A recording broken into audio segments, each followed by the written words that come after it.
Macam mana kita nak jawab soalan fungsi kuadratik? So, firstly kita kena ingat formula ni. F at sama dengan Y.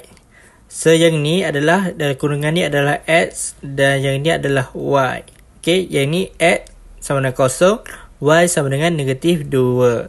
So, kita kena gantikan X ni dalam X ni, kosong ni dalam X, negatif 2 ni dekat Y. So, kita gantikan macam ni. Kosong sama dengan negatif 2. So, ini apa samaannya. Lepas tu kita gantikan nilai X ni dalam X ni. Macam ni.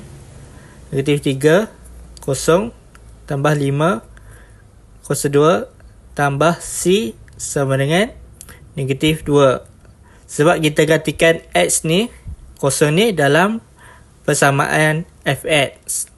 Okey, lepas tu kita boleh ringkaskan lagi. So, lepas kita 502 darab negatif 3, kita akan dapat persamaan 75.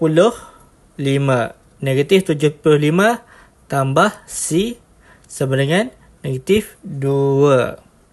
Okey, lepas tu kita boleh pindahkan negatif 75 ni ke kanan. Kita akan dapat C sama dengan 73. Jadi ini adalah jawapannya. Mudah jika nak jawab soalan fungsi kuadratik untuk cari nilai C.